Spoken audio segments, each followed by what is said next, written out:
Two men connected to this film boarded two different planes on two different days on the exact same route, and both planes were struck by lightning. That is only the beginning of one of the strangest, most genuinely unsettling production histories in horror movie history. This is The Omen, Richard Donner's 1976 classic starring Gregory Peck as an American diplomat who slowly comes to suspect his adopted son is the Antichrist. The film became a massive hit, but the stories from behind the scenes are, by many accounts, even stranger than anything on screen. Today, we count down 15 weird facts and stick around for number 1, a coincidence involving numbers that still gives people chills. Subscribe if you love the classics. Let's get into it. In September of 1975, star Gregory Peck was flying to London to begin work on the film when his plane was struck by lightning mid-flight. It was a rare and frightening event, but a survivable one, and the plane landed safely. What makes the story genuinely strange is what happened just 3 days later. According to director Richard Donner, screenwriter David Seltzer took the very same daily transatlantic flight a few days after Peck, and his plane was also struck by lightning. Two men connected to the same production on two separate flights days apart, both hit by an event that statistically has only a small chance of happening even once. Neither man was seriously hurt, but the coincidence became one of the founding stories in the film's now legendary reputation as one of the most cursed productions ever made. A reputation that only grew stranger the more people looked into it.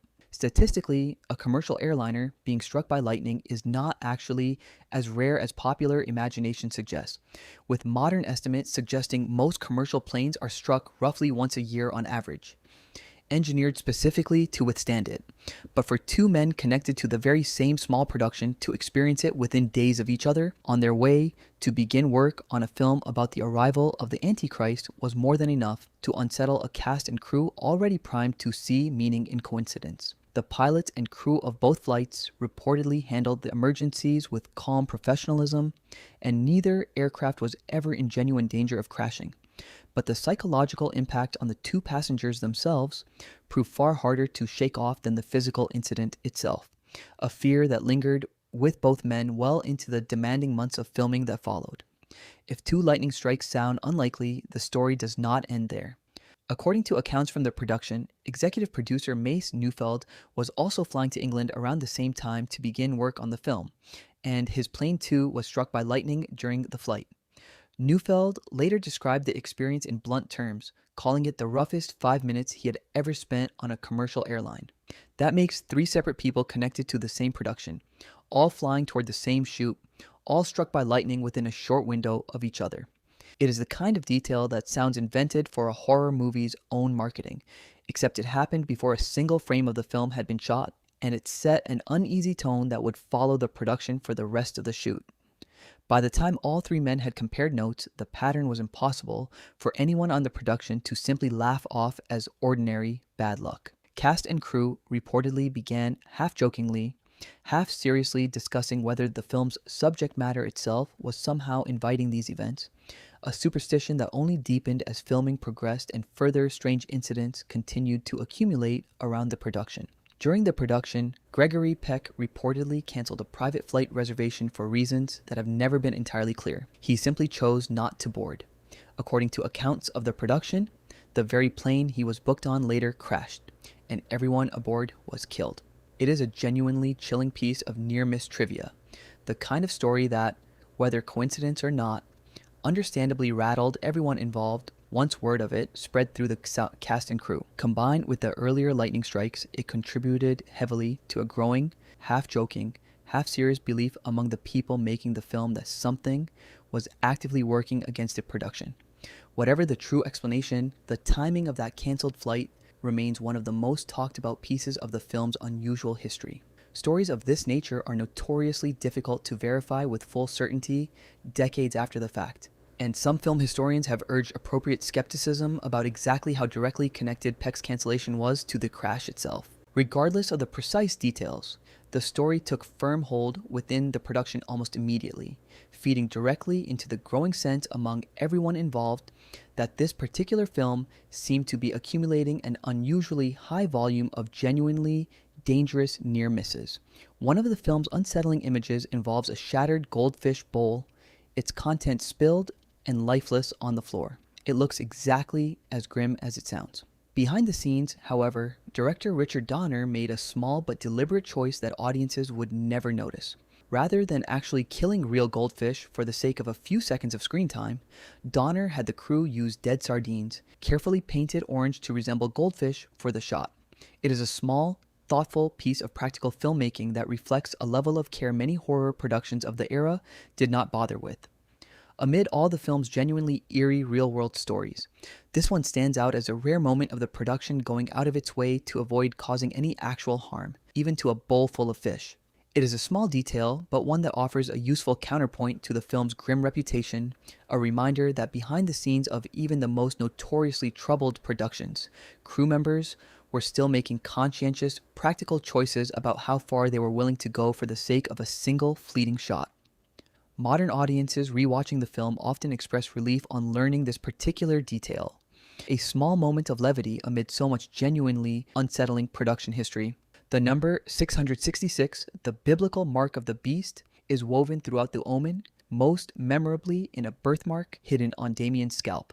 20th Century Fox leaned into that number for the film's marketing in a way that still stands out as a genuinely clever, slightly unsettling promotional stunt. According to reports from the release, the studio scheduled early sneak preview screenings specifically for June 6, 1976, deliberately creating the date 6/6/76. As audiences filed out of those screenings, they were reportedly shown posters pointing out the date they had just watched the film on, and many were said to be genuinely rattled by the coincidence, even though the studio had engineered it entirely on purpose. It is a rare example of a marketing gimmick that doubled as its own eerie piece of movie folklore. The number 666 threads through the film in other deliberate ways too, most notably the small raised birthmark hidden beneath Damien's hair, a detail Father Brennan warns Robert Thorne about early in the story. Fox's marketing team leaned into that same numerology across posters and advertising, understanding that a film built around a genuinely frightening piece of scripture-based imagery could generate exactly the kind of word-of-mouth unease that traditional advertising rarely achieves, turning superstition itself into free publicity.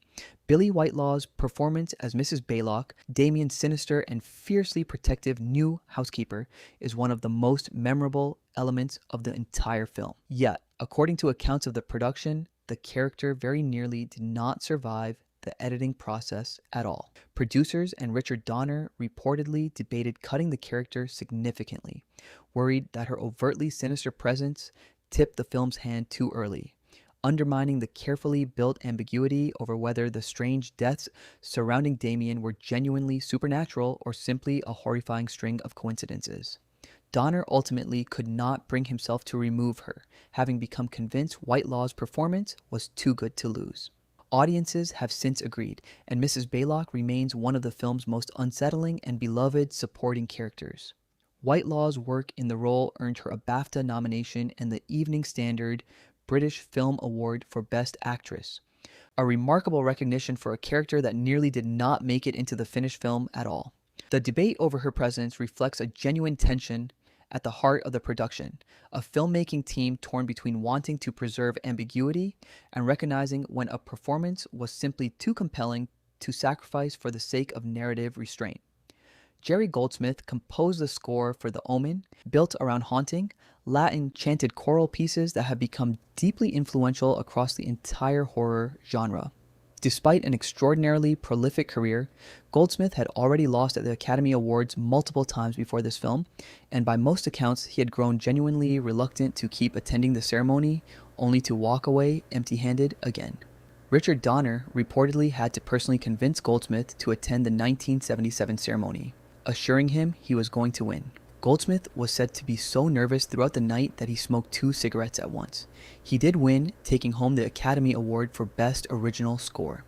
Remarkably, across a career that eventually spanned around 300 film and television scores, the Oscar for The Omen remains the only competitive Academy Award Goldsmith ever received. It is a genuinely startling fact given the sheer scope of his career. Goldsmith went on to be nominated 8 more times after this win for films including Chinatown, Star Trek, and Poltergeist, and he composed instantly recognizable themes for franchises spanning science fiction, war epics, and adventure films across 5 decades. Yet none of that extraordinary body of work ever earned him a second statue. The haunting, Latin-chanted Ave Satani that opens the Omen remains the single achievement the Academy formally recognized in an otherwise towering, largely unrewarded career. Goldsmith would go on to score several other genuinely iconic films over the following decades, including Alien, Total Recall, and the theme that would later become synonymous with an entire Star Trek franchise, cementing his reputation as one of the most versatile and influential composers Hollywood has ever produced, even without the additional golden statues his body of work so clearly deserved. David Warner, who plays the doomed photographer Keith Jennings, was reportedly suffering severely from psoriasis during production, a painful skin condition that flared up badly enough to affect his ability to work comfortably in front of the camera. According to accounts from the set, Gregory Peck, the film's biggest star, personally paid for Warner to travel to Switzerland for treatment during the production. It is a quiet, generous gesture that rarely comes up in discussions of the film's supposed curse, overshadowed by the more dramatic stories of lightning and near misses. But it says a great deal about the kind of colleague Peck reportedly was on set, using his own resources to help a co-star through a genuine health struggle in the middle of a demanding shoot. Warner would go on to appear in dozens more films across the following decades, becoming one of the most recognizable character actors of his generation. And the psoriasis flare-up he endured during The Omen remains a small but telling footnote about the working conditions and genuine camaraderie that could exist behind the scenes of even the most notoriously troubled productions. Some of what comes next involves real, difficult events from the production, and I want to handle them with the care they deserve. If you are enjoying this look behind the scenes, take a second to hit the like button and subscribe. Alright, let's continue. Harvey Spencer Stevens was only about 5 years old when he was cast as Damien, and director Richard Donner reportedly made a deliberate choice about how to work with him. Rather than asking the young boy to fully understand or perform the character's darker implications, Donner focused on drawing out authentic, in-the-moment reactions. By some accounts, Donner would tell Stevens playful but pointed things on set, including that he would not remain his friend if Stevens laughed during a take, a gentle but effective way of keeping a young child focused and serious for the camera. The resulting performance, often eerily still and unreadable, became one of the most effective elements of the entire film. An unsettling quality achieved less through acting technique than through the simple, careful handling of a genuinely young child on a demanding set. One of the film's most famous images, Damien calmly waving at his own mother from the balcony as chaos unfolds below, has been singled out by fans and critics alike as a masterclass in unsettling minimalism, a moment built almost entirely on a young child's blank, unreadable expression rather than any dramatic performance choice. Stevens received a Golden Globe nomination for Best Acting Debut for the role, a remarkable recognition for a 5-year-old who, by his own later accounts, had very little understanding of the film's darker themes while he was actually making it. One of the film's tensest sequences involves Catherine Thorne and Damien being attacked by baboons during a drive through a safari park. Lee Remick's terrified reaction in that scene looks completely convincing, and according to accounts of the shoot, that is because it largely was. The animals used were reportedly genuinely aggressive during filming, and in one account, a sedated baboon placed in the vehicle for the scene woke unexpectedly and began pulling at Remick's hair while cameras rolled. Her visible fear in the finished film was not entirely performance. Reports from the production also note that a zoo worker connected with the animal sequences died in an incident involving a large predator shortly after that portion of filming wrapped one of the more somber and sobering entries in the film's long list of behind-the-scenes misfortunes. The sequence itself was reportedly filmed with a car full of trained baboons that grew agitated once the cameras began rolling, and crew members positioned nearby had to remain ready to intervene if the animals became too aggressive toward the actors inside the vehicle. That unpredictability is a large part of why the finished scene still plays with such visceral tension decades later, since the fear captured on camera was never manufactured through editing tricks or clever performance alone. Remick reportedly discussed the experience candidly in later interviews, describing the genuine unease of working alongside animals whose behavior could not be fully controlled or predicted. A very different kind of professional challenge from delivering scripted dialogue or hitting rehearsed marks. That raw, unscripted terror is precisely why the sequence remains one of the most frequently cited highlights whenever critics and fans discuss the film's most effective and memorable moments of pure, sustained tension.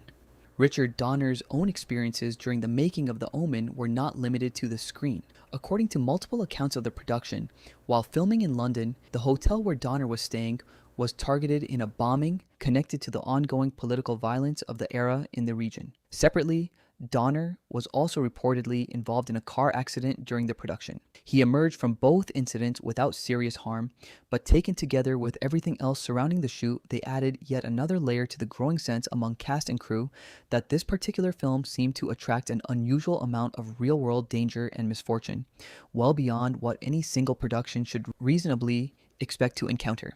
Donner himself has discussed these events in later interviews and documentaries revisiting the making of the film, generally treating the accumulated stories with a mixture of genuine unease and wry, hard-earned humor. The perspective of a director who lived through an unusually turbulent shoot and came out the other side with both the finished film and a lifetime's worth of unbelievable behind-the-scenes stories to tell. This is the most difficult and important fact on this list, and it deserves to be treated with genuine care rather than sensationalism. Just months before filming began, Gregory Peck experienced a devastating personal loss. His adult son Jonathan died that June, only weeks before Peck reported to set to begin playing a father whose own child becomes the center of unimaginable horror. Peck chose to continue with the role despite this profound grief, and by several accounts, he found certain scenes involving violence toward Damien and the film's darker family dynamics genuinely difficult to perform under the circumstances. It is worth remembering that behind every story of lightning strikes and eerie coincidences, the man at the emotional center of this film was quietly carrying real, private heartbreak throughout the entire production, a weight that had nothing to do with curses and everything to do with a father's genuine loss. Screenwriter David Seltzer later reflected that Peck's grounded, dignified presence was essential to the film working at all, noting that without an actor of Peck's stature and gravity carrying the material, the story's premise could easily have tipped into the absurd. It is a difficult thing to reconcile that some of Peck's most quietly devastating work in the film may have drawn, whether consciously or not, on a sorrow he was living through in real life at the very same time. The Omen contains one of horror cinema's most famous death sequences, an elaborate practical effect built by special effects designer John Richardson depicting a character killed by a sheet of glass. It remains one of the film's most talked about technical achievements. What happened to Richardson after filming Wrapped is one of the darkest and most widely discussed elements of the entire production's history. While driving through the Netherlands sometime after the film's completion, Richardson was involved in a serious car accident. He survived with injuries, but his traveling companion and assistant, Liz Moore, was killed in the crash. It is a genuinely tragic, real-world event, one that understandably left a lasting mark on everyone connected to the film, a sobering reminder that behind the film's most infamous piece of practical effects work sits a real and serious loss. Richardson went on to have a long and celebrated career in the special effects industry, working on major franchises for decades afterward, but he has reportedly spoken about how deeply that accident affected him personally, carrying the memory of it for the rest of his professional life. The technical achievement of the decapitation effect itself, still cited by film historians as one of the most convincing practical gags of its era, has always existed in an uneasy shadow cast by what happened to the man's own colleague not long after the camera stopped rolling. The accident involving John Richardson has become, for many fans of the film's folklore, the single most talked about piece of the entire cursed production legend, and one specific detail is why. According to accounts that circulated afterward, the crash reportedly occurred at a location that measured out to 66.6 kilometers from a town in the Netherlands called Omen. Given the film's entire thematic foundation rests on the number 666, that particular measurement, whether meaningful coincidence or simply an eerie piece of arithmetic applied after the fact, became inseparable from how the story of the production has been told and retold ever since. It is exactly the kind of detail that transforms a genuine, sobering tragedy into permanent movie folklore, repeated in documentaries and articles for decades afterward. Skeptics have reasonably pointed out that distances can be measured and framed in countless different ways to produce a desired number, and that human beings are naturally inclined to search for meaningful patterns even in genuinely random tragedy. Yet knowing that does little to diminish just how unsettling the detail feels once you have heard it, a testament to how powerfully our minds want the world to make narrative sense, even when confronted with an accident that, in truth, made no sense at all. Before any of these stories happened, before the lightning, before the accidents, the very concept of the Omen came from a man named Robert Munger, a devout individual who pitched the idea of a horror film centered on the Antichrist as a way of making evil visible to millions of people who might otherwise never think about it seriously. According to those who worked on the film, Munger warned the cast and crew early on that making this particular movie might invite real trouble, reasoning that if the devil's greatest weapon is remaining unseen, then a film designed to expose that idea to a mass audience might not go quietly. Whether you take that warning as genuine premonition or simply an eerie piece of hindsight applied after the fact, it has become the framing device for the entire legend. The single sentence that turned a string of real accidents, real grief, and real coincidence into one of the most enduring cursed production stories in the history of film. Nearly 5 decades on, that story shows no sign of fading. It has been retold in television specials, documentaries, and countless articles, each new generation of horror fans discovering the same eerie details for the first time. Proof that a legend built from genuine tragedy, genuine coincidence, and one ominous warning can outlast almost any other piece of movie folklore ever created. So there you have it. 15 weird facts about a film whose behind-the-scenes stories became nearly as famous as the movie itself, from repeated lightning strikes and a canceled flight to a warning that the production might attract real trouble. Behind the eerie coincidences sits genuine human loss and real personal grief, carried quietly by the people who made it. Nearly 50 years later, The Omen remains one of horror's defining films, both for what appears on screen and for everything that reportedly happened around it, a legacy few other productions in film history can claim, for better or for worse.